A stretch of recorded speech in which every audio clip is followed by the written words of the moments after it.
Warning: this episode contains details involving sexual abuse and may be disturbing to some listeners.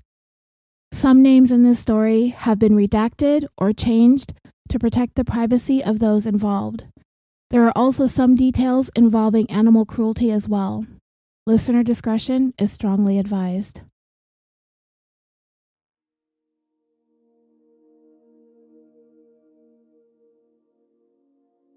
At the beginning of September, I received this email. Hi, Roseanne.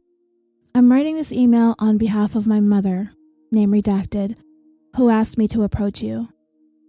I recently made the mistake of asking if she ever knew anyone who was murdered. She told me a very long, heart-wrenching story of her childhood. Things she buried in her mind years ago and now that I've resurfaced. She feels a lack of resolution to the story and wants someone to cover it.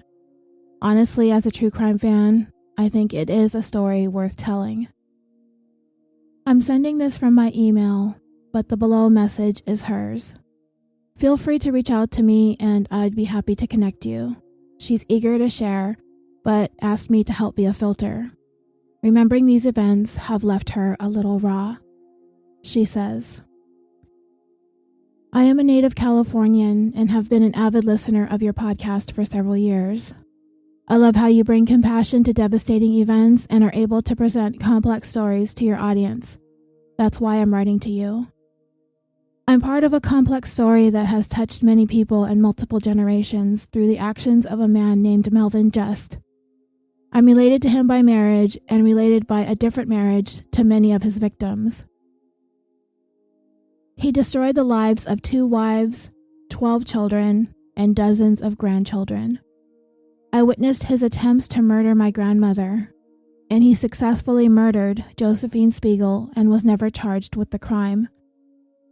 Josephine Spegel was working as a nurse/social worker in 1969 when she was raped and strangled with her own sweater and her dog's collar. Her body was dumped in the woods near Carlotta. While the murder made front-page news in the Eureka Times-Standard, and the local police ultimately called the FBI, the case technically remains unsolved. While Melvin Just did spend time in prison for sexually abusing his daughters and stepdaughters, he was never charged with killing Josephine Spegel.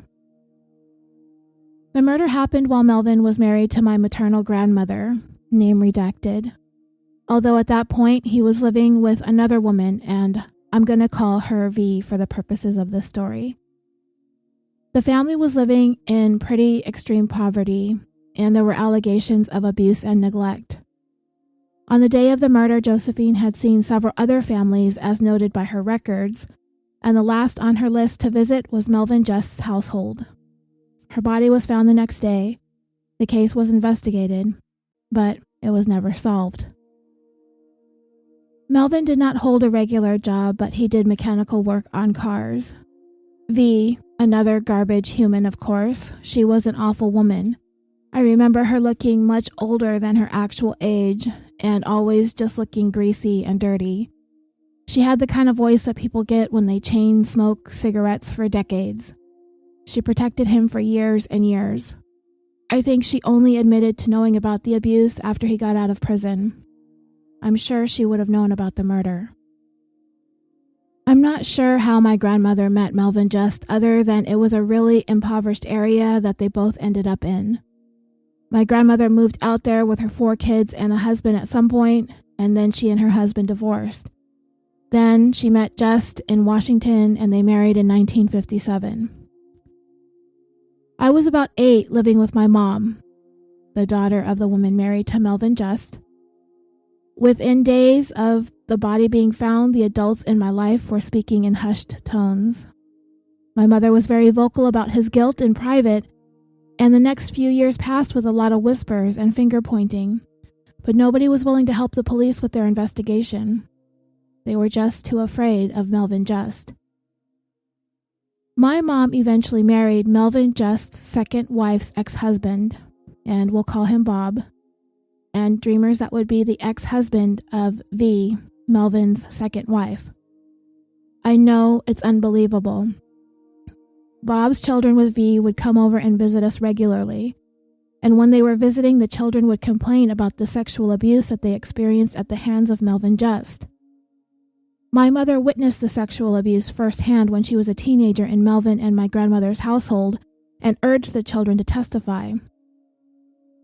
Melvin was convicted of sexual abuse in 1978. At the time, my mother tried to get him charged with Josephine Spegel's murder. She was instrumental in reopening the case, but the charges were never filed. Whether there wasn't enough evidence, or there was just no desire to prosecute at the time, I don't know. This was something I filed away as family history until a month ago when my adult daughter was visiting and we were talking about true crime. She asked if I knew anyone who was ever murdered, and I began to tell her this story. She hopped on Google to see if there had been any resolution to the case over the last 40 years. What she found was a documentary, Just Melvin, Just Evil, was produced by my cousin and was broadcast on HBO in 2000. While the documentary touches on the abuse and the murder, I found it was one-dimensional, by someone who was not a witness to these events and did not interact with these people on a regular basis. My cousin only brought up things that were salacious, and I can't shake the feeling that he victimized the victims in his film. I was haunted by some of the things he let them say, and he chose not to edit out. I don't know everything Melvin Just did, but I know that his crimes and the terrible decisions of the people around him have never been fully examined. This case has not been reviewed by any book, TV show, or podcast, and there is so much left unsaid about it. I'm reaching out to you because I think you are the right person to share the story of Melvin Just and examine the impact he had on this small, Northern California town and my family. I have photos and letters proving my relationship with Melvin Just, and that I was living in the area, and at times I was also living in Melvin Just's household. If you choose to cover this case, I would be willing to share copies of these and answer any questions you have. However, I would like to remain anonymous, as research into this case will show this was an extremely dysfunctional and abusive household, and I am estranged from my living relatives and do not want to be found by them. Thank you for taking the time to read this. I edited out a number of details for brevity's sake in this email. The full story is complex and unbelievable, taking place over several decades, and that includes another murder Melvin Just may have committed long before the above-mentioned crimes. Thank you for your time.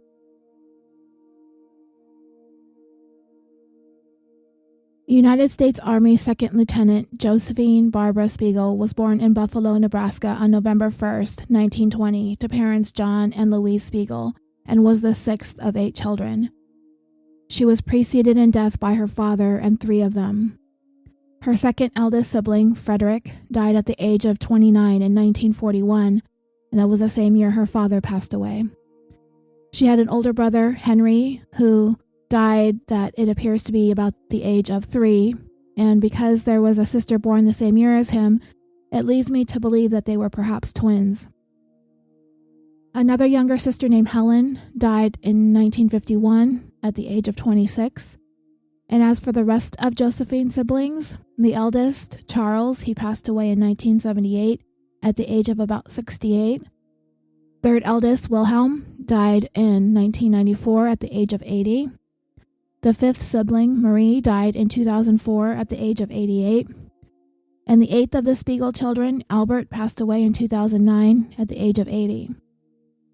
While there may be a number of Josephine's nieces and nephews out there somewhere, she herself never had any children of her own.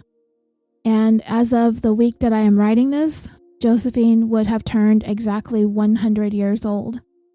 She was murdered on March 10, 1969 in Eureka, California, and she was laid to rest in Portland, Oregon. She was a veteran of World War II and the Korean War. At the time of her death, she was a nurse and a social worker. So I did ask several questions of the sender of the email, and I will get to those in a few moments. I'm going to want you listening to jot down any questions that come up as you are listening, so please grab a pen and a paper. I know I only asked a limited number of questions, and with your help, I would like to expand on that, and that would be greatly appreciated. Before I get to my questions, I want to share the articles in the newspaper at the time about Josephine's case that were attached to the email that I received. The first one was from the Times-Standard in Eureka, California, dated March 11, 1969. It read, "Buried in shallow grave, officers hunt brutal killer. An unknown killer, using his victim's sweater knotted by a stick, strangled Mrs. Josephine Spegel in Eureka yesterday and buried her body in a shallow grave near Carlotta. The body of the almost nude Humboldt County public health nurse was discovered by Martin Johnson in Hammond's Grove while he was walking his dog through the woods, according to sheriff's deputies. Johnson said he saw her grave being guarded by a white poodle. The year-old miniature dog was Mrs. Spegel's pet, Precious. Mrs. Elva Stretkis, a supervising nurse at the office where Mrs. Spegel worked, positively identified her body at Goblet's mortuary in Fortuna this morning. She said the woman was on her way to visit a patient in Bridgeville when she met with foul play. An all-points bulletin has gone out describing the 1967 tan Plymouth sedan driven by the murder victim, which was missing from the scene. Known by her co-workers as an outspoken and outgoing type of person, Mrs. Spegel, a hazel-eyed, reddish blonde, lived alone at 1080 A Street. Described as about 50 years old, the sheriff's office said she was nude except for stockings and shoes when she was found at 5:30 p.m. Her clothes were pushed up in a bundle and buried with her. It was the description of her orange burlap skirt and orange sweater to fellow workers which struck their hearts with fear before positive identification was completed. It just had to be her, said one of the women, who was reportedly slain from 24 to 48 hours before. The next article in the Times-Standard, dated March 15, 1969, reads as follows. Death clues checked out by deputies. The Humboldt County Sheriff's Office advises that the 1968 green Oldsmobile parked at Strong Station about 1 to 3 p.m. on the day of the murder of Josephine Spegel, a Eureka public health nurse, has been found. The occupants were on legitimate business, deputies said. However, the Sheriff's Department is continuing its appeal for any information on a black or older model car with 2 male occupants, which was seen in the Cummings Creek or Fur Creek areas between 11 a.m. and 3:30 p.m. on Monday. Also sought are a tan-colored car, probably a 1967 or 1968 model, or a yellow or light brown Chevrolet El Camino. Both vehicles were seen in the same time period and vicinity as the black car. Sheriff's deputies continue to talk to persons calling in information which may ultimately lead to the arrest of the slayer, who strangled the nurse following a savage beating and left her in a shallow grave at Hammond's Redwood Grove near Carlotta. And deputies hope for information received from the State Bureau of Criminal Identification and Investigation and the FBI in Washington, D.C. on fingerprints taken from the county pool car number 421, which Mrs. Spegel was driving before she was slain, will lead to further knowledge of the murder. So, they didn't say in this article, but here we do know now that investigators did find Josephine's vehicle, which was presumably driven and abandoned by her killer. They lifted prints off of it, and I believe at the time nothing came of those prints. And I'll talk more about this later on. The third article in the Times-Standard, dated March 17, 1969, reads as follows. Cars found in murder, all cleared.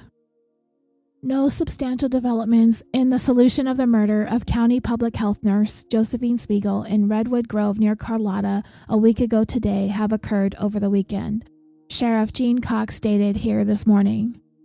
Cox canceled the public assistance call-in locating 4 vehicles reported seen in the area and whose occupants were sought for possible information on the case. All have been located and cleared, Cox stated. The Sheriff's Department is still waiting fingerprint classifications from the FBI laboratories in Washington, D.C.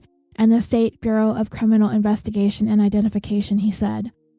The prints were lifted from the county pool car which Mrs. Spegel had been driving before she was slugged, raped, and strangled with her sweater and a dog chain.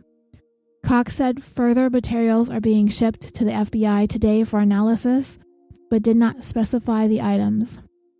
The case right now is just at a standstill, Cox stated. And a fourth and final article mentioning Josephine in the Time Standard was dated April 9th, 1969, and reads as follows.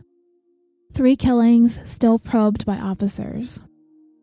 The violent deaths of 3 Eurekaans and 2 slayings are still under investigation by city police and the Humboldt County Sheriff's Department.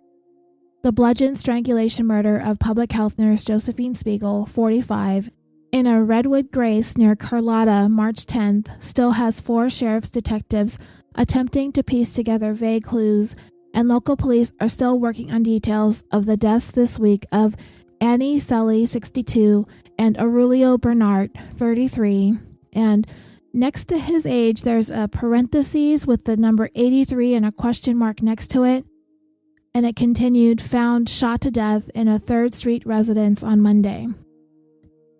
Just a note about this article so far, these are written kind of awkwardly, and there are several mistakes that are likely not going to be made these days. Josephine was 48, and this article erroneously listed her age as 45. It was written that she was murdered and buried in a Redwood Grace, but it's meant to say Redwood Grove. And as for the second murder, whomever transcribed these articles noted that the second victim listed, Aurelio Bernard, his age is said to be 33, but in parentheses, like I told you, it said 38 with a question mark. I looked around online for anyone named Aurelio Bernard, and absolutely nothing came up. I also searched for Aurelio Bernard and Aurelio Bernhardt, and still nothing came up. So the age of this victim being 33, whether or not this is accurate, I could not confirm. The article continued. Results of paraffin tests, and the word paraffin was misspelled in this article too, but it is referring to residue testing. It says, results of paraffin tests of the woman's fingers are still pending. An old 5-shot revolver was found lying next to her bosom with 3 shells fired while Bernard lay in another bed, shot in the head, covered with a blanket. Police, however, will not state that the case was definitely murder and suicide, since other theories are not beyond the realm of possibility. Hopes of an early solution to the Spegel murder vanished when fingerprints lifted from the county car she had been driving were found to be insufficient for identification. Josephine Spegel's murder eventually grew cold. Melvin Just died on July 31st, 2011 at the age of 71, and while he'd always been suspected by some to have been responsible for Josephine's death, I don't know the extent to which he was investigated, and he was never officially named a suspect. Whatever Just knew, any information that he may have had, that went to his grave with him. Josephine's murder remains unsolved to this day. I replied to the email that I received, and for purposes of this podcast, I'll refer to the sender as Dee Dee. The email had first come from her daughter, but I began corresponding directly with her. I said I would look into the case, and I eventually replied with a number of questions of my own. I'm going to go through the questions and answers that Dee Dee provided, and while I do, please don't forget to make note of any questions that you may have about this case, so I can include those in a follow-up email after this goes live. And then I will follow that up with an addendum to this case, hopefully with some more answers. I also have not watched the documentary yet. I thought that maybe after we did this, I would give you listening a chance to watch it too. It'd be kind of a thing we could do together because it is on YouTube. It's for free. And I started to watch it, but I stopped because it did seem to be focusing heavily on the sexual abuse. It is a complex story, and Melvin Just is in this documentary too. I really want to know more about Josephine Spegel first before I go back to it. So at the end of this episode, I'm probably going to assign you listening and myself the homework of watching that documentary. I'll remind you towards the end, and I'll make sure to post links. Now on to my questions. The first one I asked Dee Dee was, before your daughter asked you if you knew anyone who had been murdered, when was the last time you thought about Josephine Spegel or Melvin Just, or was it something that you buried in the recesses of your memories? And she replied, it is something that I don't think about. I pushed it way into the recess of my mind. In fact, this is something that I have never discussed with a close friend or even my husband of almost 33 years. Remembering about that time and answering questions now, I am reminded of the terror I felt in that household as a child. I always knew something was wrong. As an adult, I realized the adults knew too, and nobody could fix it.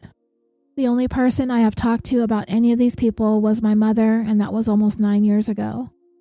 I confronted her about the decisions she made, and we have not spoken since. Next, I asked, did you ever meet Josephine? What do you know about her? I read in her obituary that she was involved in World War II and the Korean War. Do you have any other information about her that you can share? And Dee Dee replied, I was a child at the time, 7, when she was visiting the home. I don't recall meeting her, but she may have been at the home when I was there. It was like she was one of the ladies who brought the children holiday gifts. I didn't know much about her even after the murder. I just knew that the family had been assigned a social worker by the county. The adults never talked about her specifically until she was murdered. Next, I asked, how is it that Josephine came to be involved in working with Melvin Just's family? Did someone report suspicions of abuse going on, which prompted Josephine to be assigned to the case? Explain. Dee Dee replied, the county was involved before the allegations of sexual abuse, I believe. I'm not sure what initially triggered the involvement of the county other than the welfare of the children. V, Melvin's second wife, had been married and had 3 children, 2 boys and the youngest a daughter who was born disabled. Then she married a second time to Bob and had 5 more children. I don't believe she ever worked. She lived on welfare and limited child support. Next, I asked, what year was Melvin Just convicted? How many years did he spend in prison and where did he serve his time? Dee Dee replied, he was convicted in 1978 and he spent 8 years in prison in San Luis Obispo. At the time, my mom and her husband Bob and his eldest son with V lived in Washington State. Bob's daughter with V would come visit, as they did when we had lived in Sacramento before moving to Nevada and then Washington. My mom had been trying to get Just charged with these crimes for a couple of years at this point. She always told me that she was never abused, but a school friend of hers was assaulted by Just in the late 1950s when they lived in San Francisco. My mom's younger sister was also abused. Part of our estrangement is her putting me near this man and knowing he was abusing young children. Everyone knew about the abuse.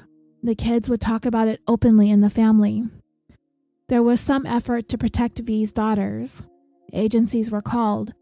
The girls were brought to the school office and questioned, but they denied the abuse. They knew at the end of the school day they had to go back home and Just would be there. Part of his shtick was absolute cruelty, killing cats by tying their tails together and tossing them over a clothesline, putting puppies in a bag and tossing them into a pond. He was a very mean person. The threat of violence against anyone who said anything was always there. Melvin was finally brought to justice after Bob's middle daughter came for a visit. Being away for a couple of weeks gave her the strength to come forward. It was not an easy process, and the other girls were still in California and denying all the abuse. I credit the social workers and the change in years brought in how these issues were looked into. Bob's middle daughter never went back to California, and by the end of summer, all of Bob's children and Just and V's daughter came to live in Washington while the investigation and the court issues were being resolved. During the investigation, my mom attempted to get the authorities to look at the murder of Josephine Spegel. However, at the time, the abuse case took precedence. None of the children were talking about the murder. The oldest girl, who in the documentary talked about the murder, would have been 5 years old at the time, and I'm not sure how much of what she claims to know has been embellished. During the investigation and before the children were in Washington, Just threatened to kill my mom and her family. My mom and her husband went into hiding, and I was placed in state care. Next, I asked, how long was Melvin just married to your grandmother? Who was he married to when Josephine was murdered? Dee Dee answered, Melvin married my grandmother in 1957. They finally divorced officially in 1972, but they had separated when Just beat my grandmother almost to death. Unfortunately, I witnessed this, which happened sometime in 1967 or 1968. After Just left my grandmother, he moved in with V. Josephine was murdered the following year while he was still legally married to my grandmother. I don't know if he ever married V. I don't know her maiden name. Her first husband was Don. Her second husband was Bob, who my mother eventually married. Her third husband would have been Just if they married. Marrying him, though, would have cut off state welfare services. I next asked, who is the other person Melvin Just is suspected of murdering? Do you have any information to share about that murder or any links to any news articles about that case? And Dee Dee replied, I do not have a name. This is a difficult one, and my daughter has looked but can't find anything about it online. Melvin Just grew up in the Seebeck area of Washington. The story I was told by my mother is that a young man was murdered in the area. He was found in the middle of the road. A car had hit him, thinking it was a sack thrown in the road, but it was a body. He was beaten to death and sexually mutilated. His penis was cut off and shoved into his mouth. I don't know why this crime was committed, only that Melvin Just was allegedly involved. I was told that this is the reason Melvin, my grandmother, and her children, my aunts and uncles, moved from Washington to California. This is a story I heard told several times as a child, sort of a family history that the adults talked about, and my mom did at some point share the name and more information about the murder. She would have been in her early teens around then, so maybe 13 or so. I would know more about this, but I haven't retained what she told me, and unfortunately, I'm estranged from my mother and won't reach out to her. I next asked, is there any evidence still in existence in Josephine's case? Is her clothing, the sweater, the dog collar, any swabs taken from her body, has any of that been saved in storage? And if so, what law enforcement agency has it? And Dee Dee replied, I just don't know. The last time I knew about people actively looking in the case was in the 1970s. This area was rural and impoverished is an understatement. I don't remember an active investigation. There were no resources in the community combined with people fearing Melvin Just. I believe it was an open secret that he helped himself to other people's things. People in the town knew something had happened before the body was ever found and before the newspaper article was written. I remember the tension that something was going on. The adults were talking in very hushed voices about it. I next asked, what is the status of Josephine's case today? Is it a cold case? Has it been officially closed? If it is still considered open and unsolved, do you know, or would we be able to find out who the case has been assigned to? And Dee Dee replied, it is a cold case. The last I heard about it, it had not been closed. I do not know who would be assigned to it. Okay, so dreamers, I sent an email to the Humboldt County Sheriff's Department explaining who I was, that I received an email from a listener who wished to remain anonymous regarding the 1969 unsolved rape and murder of social worker Josephine Spegel. I gave a brief background about Melvin Just, that he was a convicted sexual predator, and that he has long been suspected of being involved because Josephine was assigned to his case, and his was the last home that she was scheduled to visit that day that she died. I explained that Just was dead, is dead, and that we are interested in where the case stands today, who was in charge of her case, and if it had been investigated anytime recently, and if there was any evidence that could be tested for DNA, and if the Humboldt County Sheriff's Department isn't the correct agency to speak about this, please connect me with the right one. So I'm waiting for a reply. I will share my email with you a little bit later on in this episode. So next I asked, does Josephine have any living relatives that we know of? Did she ever have any children that you know of? I didn't see any listed in her obituary, and it appears that all of her siblings have passed away. And Dee Dee answered, I think there are 2 nephews still alive, children of her brother Albert. I asked, I haven't watched the documentary yet. I was about to, but then I remembered what you wrote about it being salacious, and you weren't too fond of the manner in which the story was presented. Should I watch it? Is Josephine's murder mentioned in it? And she answered, the murder is mentioned in there about 2/3 of the way in. One of the victims goes into a lot of detail of what she remembers, but I'm not sure how accurate her recollection is. She would have been 5 years old at the time, and the details she gives in the documentary don't match the known facts from the case or what the adults talked about my whole life growing up. It's my impression that she and the others in the documentary are adults who have been so abused and struggled with decades of alcohol and drug abuse as a result of it. She may have over-embellished the details. At one point, she mentions there being blood everywhere, but Josephine's body wasn't damaged in a way that would have left blood everywhere. Just time and trauma has led everyone to sort of the same sequence of events. When watching, it's important to remember that most of the people interviewed who said that they witnessed the murder would have been very young, between 2 and 5 years old. A few people in the documentary talk about how Josephine walked in on Melvin just raping them in the living room. However, that is not how it would likely have happened. That's not how this house was set up. He always took them in the back bedroom, behind the kitchen hallway, or into his room. It wouldn't have happened in the living room. This was a 4-bedroom, 1-bath house with 9 children, 2 adults, dogs, and dirty beyond imagination. I was not there the day of the alleged murder, but I spent enough time in that house. The front porch was covered in plywood and plastic panels full of old parts of cars and random salvaged items. The front door was never locked. It opened into the living room, which is why he took the girls to the back room. The story told to me is that Josephine showed up. She was there to check on the kids, sort of a normal routine, making her rounds. She would have gone inside and went into the kitchen. Whether one of the other children let her in and she discovered Melvin assaulting one of the kids, or if she made a threatening remark about an issue, she was cornered in the kitchen. I was told that she was pushed or grabbed and fell into the space between the stove and the counter. I remember talk of there being some evidence found there.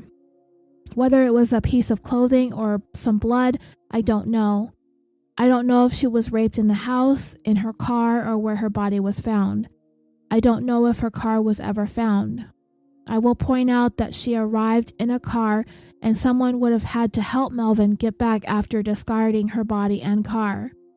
V, as I mentioned earlier, had 2 older boys.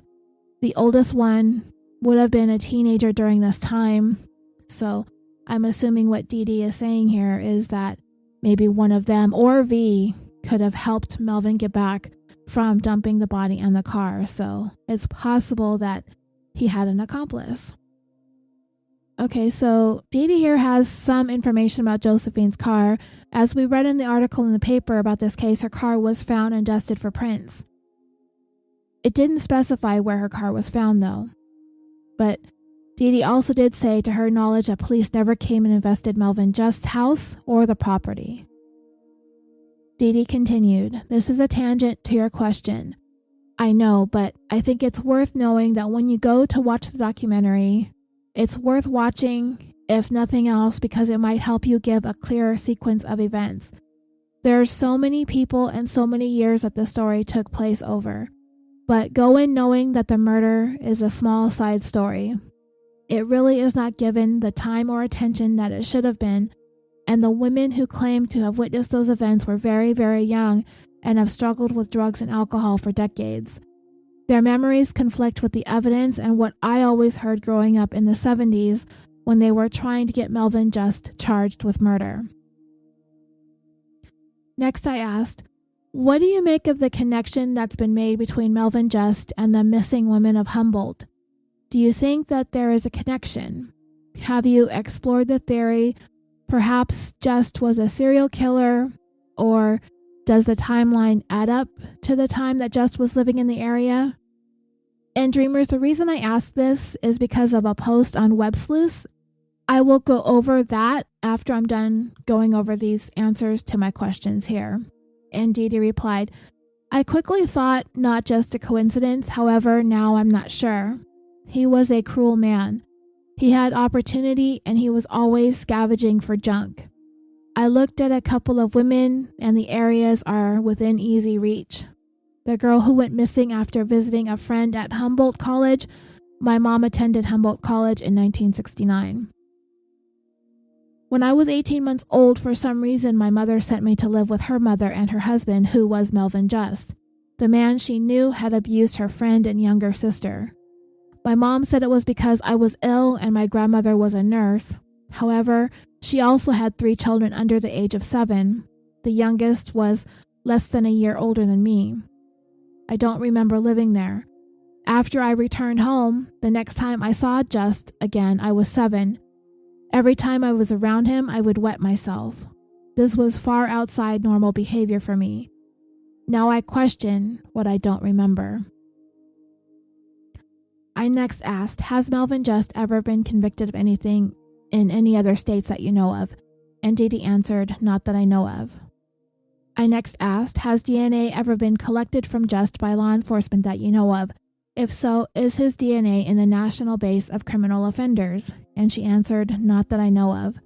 He does have a few living children, and several of them have been convicted of felonies, so I would expect that their DNA would be in the database. He has a son named Jack Just that is not mentioned anywhere in the documentary or anywhere online. Jack is 5 years older than me, so he would be around 65 years old if still alive.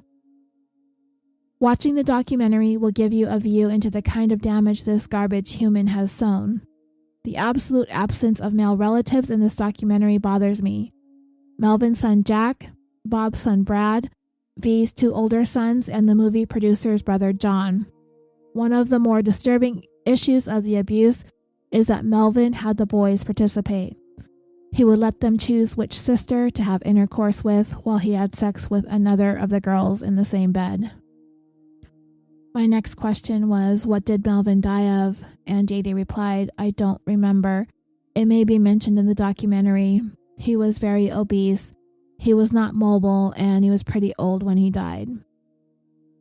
I asked, whose idea was it to put Just Melvin on his headstone? I thought that was quite fitting, because that's the title of the documentary, Just Melvin, Just Evil. And Dee Dee replied, I don't remember. I didn't even know he died until this summer. But his burial is featured in the documentary. You might wonder as to why the movie came out and I didn't know about it. Let me explain. At the time the movie was being filmed, we, my husband and daughter, were living about 30 minutes from my mother.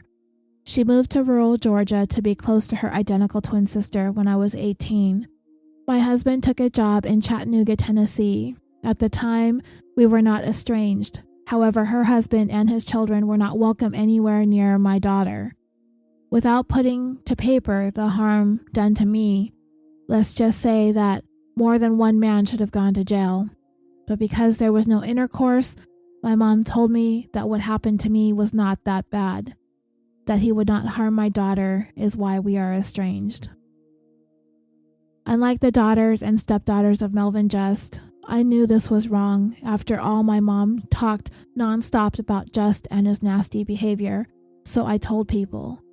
I was removed from the home for a while. Police were involved and then we moved. After Just was put in prison, the children all came to live with my mom and her husband. I moved out at 16 to live with friends. Bob's middle daughter, Tina, claimed that Bob attempted to have sex with her. Shockingly, my mom was upset that Tina would make up a story for attention. Bob's oldest son, Brad, was caught having intercourse with the youngest daughter, Bobby. Within a couple of years, Denise ran off, Bobby ran away, and my mom and her husband drifted until settling in Georgia near her sister. I knew she was in Georgia, but I was not given an address for over 10 years. My mom said no one could know where they were because Melvin Just might harm her, but I'm not sure the real reason. I believe my mother kept me in the dark about the documentary because I would have exposed her and her husband. I love that the focus of your podcast will be the forgotten murder of Josephine. The rest of the information is to give a sense of the cast of characters. Melvin Just was evil, but for evil to exist, good people have to do nothing. Thank you for taking the time to read all of this, even the parts that were written as much for my benefit as to help with the true story. One of the lines in the documentary that Ronnie repeats is that only he and his mother made it out. I realize he is wrong. I made it way out. I have a loving husband and a beautiful, very smart daughter, a lovely home in a very nice town. I finished high school. I went on to earn 2 college degrees, and I'm happy. Someday I will let my daughter read this. However, right now, I want to keep some of this at arm's length. She is a bit worried that she's opened a Pandora's box. We were sitting by the pool this summer, and she was telling me about her podcast and asked me if I ever knew anyone who had been murdered. I took a deep breath and said yes. I went to high school with a girl who was kidnapped, sexually assaulted, and murdered. 2 men were caught and tried and sent to prison. A woman I worked with was murdered by her husband. He also went to prison. And then there was Josephine.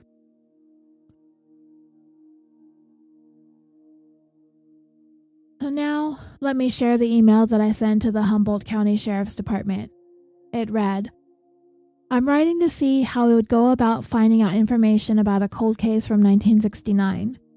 I host a California crime podcast, and a listener emailed me about the murder of a social worker named Josephine Spegel.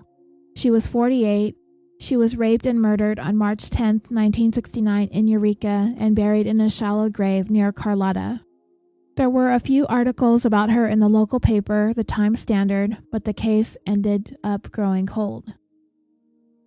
The listener was the step-granddaughter of a convicted child sexual abuser named Melvin Just. Just's family had been assigned to Josephine, I believe because of suspicions of abuse and neglect, and the last home visit she made the day she was murdered was his house. He had always been suspected of being involved. Some members of his family by marriage attempted to have him investigated further, but nothing ever came of it. He was eventually convicted of the sexual abuse in 1978 and served 8 years. He died in July of 2011, and whatever he knew about Josephine, he took that information with him to his grave. I asked the listener if she knew what law enforcement agency Josephine's case was assigned to, and if it was still open, or if it had been given to any cold case unit, and she did not know. So my question is, who would be in charge of Josephine's case today? I would like to get in touch with that agency to see if there was anybody who had been working on it or is planning to work on it, and if there is any information about the status of her case. This is a rape and strangulation with her own sweater and her dog's leash. I'm curious if the evidence in her case still exists, and if it has been or is slated to be tested for DNA. The listener who reached out to me wishes to remain anonymous and is estranged from her family. I do not know her personally, but from what she has shared with me, this entire process is dredging up long-buried and painful memories. Melvin Just victimized so many children in his family, his own as well as those whose mothers he married or was in relationships with. He paid the price for those crimes, though 8 years hardly measures up to all the lives he destroyed over several decades and generations. But the unsolved murder of Josephine Spegel has haunted this listener for more than 50 years. She was 8 years old when the murder happened. The man she is convinced responsible for the murder is dead, but I get the feeling that if she knew where the case stood today, if there was any sort of possibility that one day Josephine's killer may be positively identified, that it would give her a measure of peace with it. If this is not the correct law enforcement agency to reach out to, I'd appreciate it if I could be pointed in the right direction. Thank you for your time. So I'm waiting on a reply with that.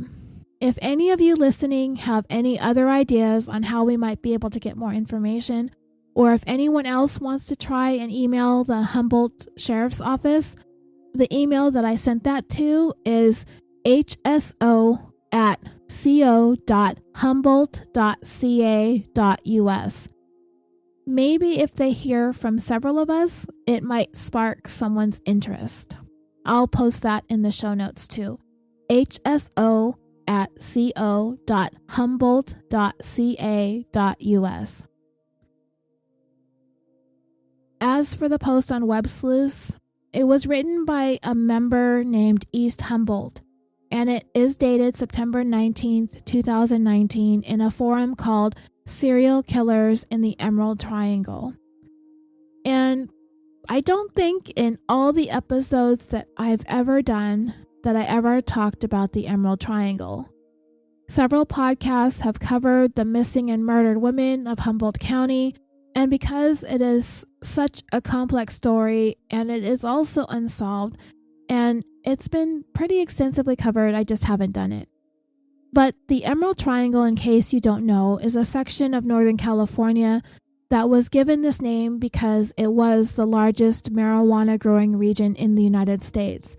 It covers 3 counties, Humboldt, Trinity, and Mendocino.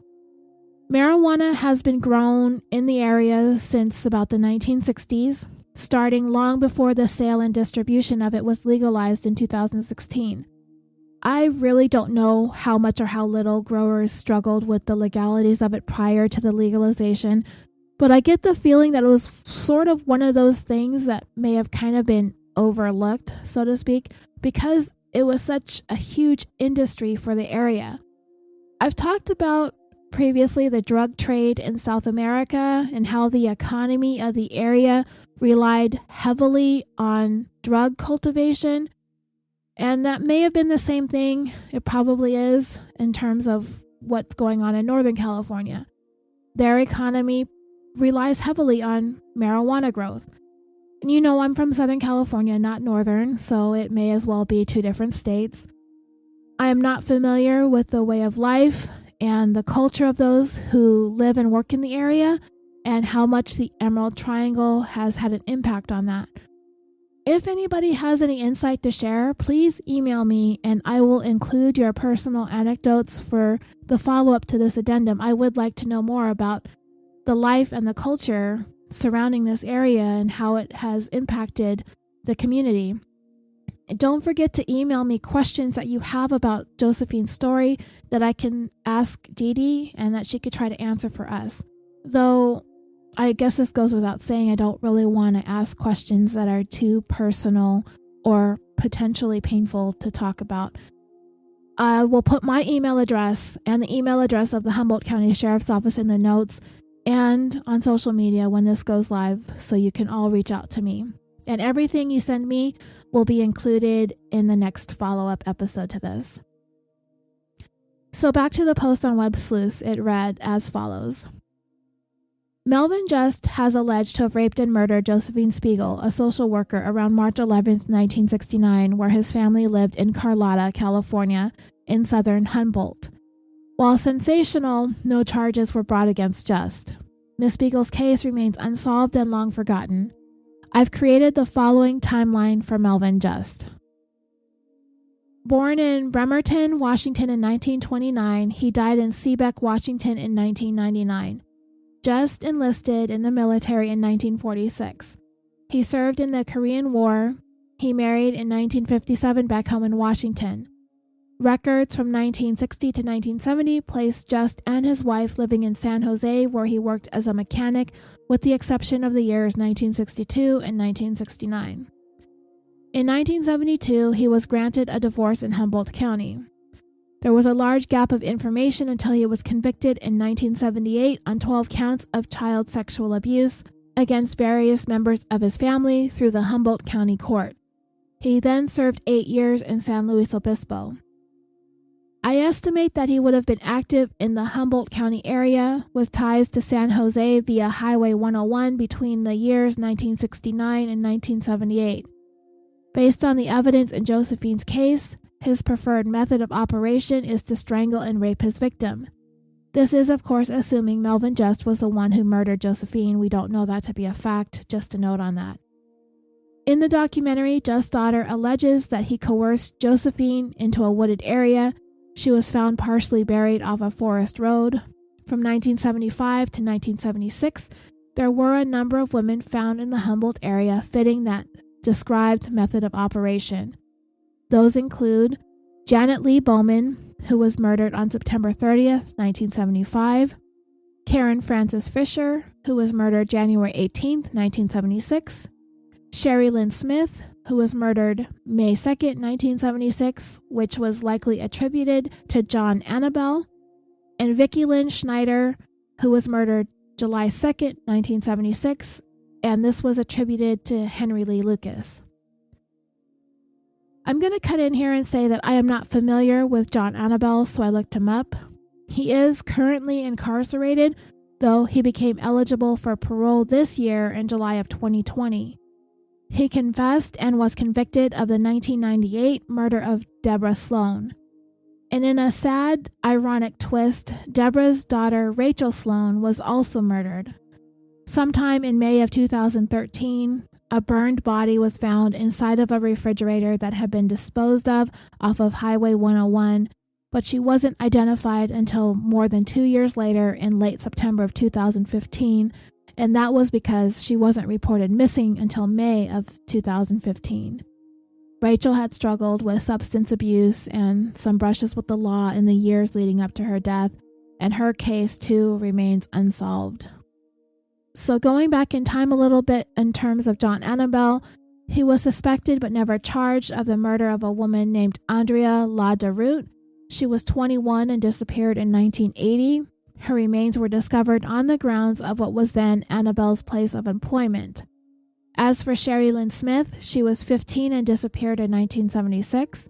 Her remains were found on the property where Annabelle resided. And like in Andrea's case, Annabelle was suspected but never charged. Those cases are technically unsolved as well. So the Web Sleuth's post continued after he listed those 4 potential victims that the MOs were similar to the manner in which Josephine Spegel was killed. In a news article regarding one of these women, the sheriff's office stated that they had received 35 reports of rape in 1976. It may have been multiple suspects that were active during this period, but as for John Annabelle, he should be credited for the women known to him. In these cases, Sherry Smith stands out. It's been speculated that Henry Lee Lucas gave evidence that was provided to him in an attempt to form a plea bargain. In Dreamers Just a Note, Henry Lee Lucas, which many of us may be more familiar with than John Annabelle, he made claims that he killed over 100 women, though only 3 were confirmed to have been committed by him, but even 2 of those may have been questionable. So the murder of Vicki Lynn Schneider, while it says it's attributed to Henry Lee Lucas, it's because he supposedly led law enforcement to her crime scene and knew details of the crime that he should not have known. But like the original poster stated, it's been speculated that he was fed that information by law enforcement so they could solve the case and give Lucas a plea deal. The Web Sleuth's post continued. I suspect Melvin Just because after 1976, the killing spree sharply declined, and the poster is referring to the killing spree in the Emerald Triangle.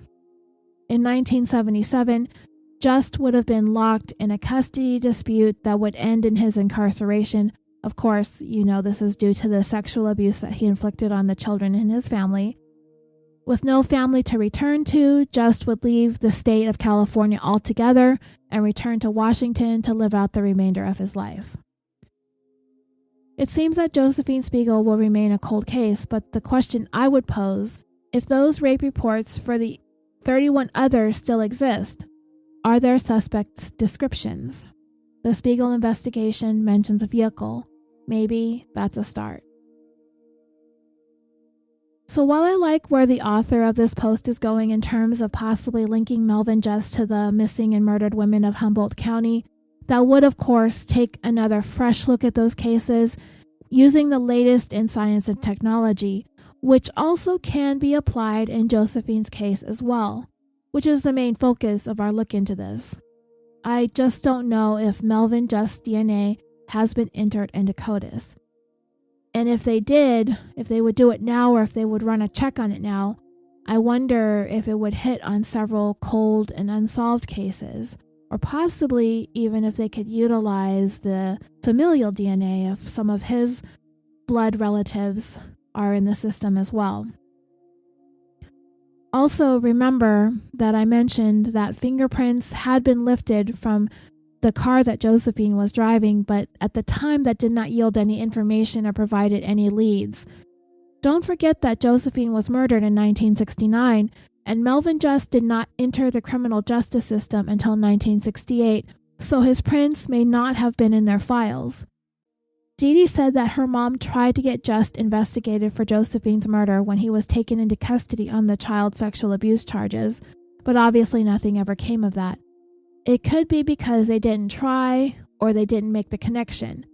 If those fingerprints taken from Josephine's car still exist in evidence, and Melvin Just's fingerprints should still be on file from when he was arrested, there could be something there if those things could be compared today. I agree with Dee Dee, and I strongly believe that Melvin Just is responsible for Josephine's murder, and I believe that the motive was to prevent her from reporting his sexually deviant behavior with the children living in his home, and the rape of Josephine was a component of his sick and violent behavior.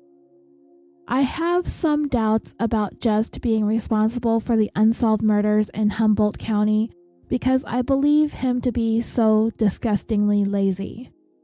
I think he preyed on children in his own home because they were vulnerable, convenient, easy to control, and he didn't have to go anywhere.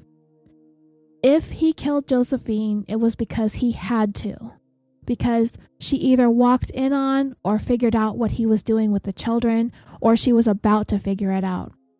It would have taken Melvin Just a great deal of effort to murder, transport, and conceal her body, and I don't get the feeling that he liked making a habit out of that.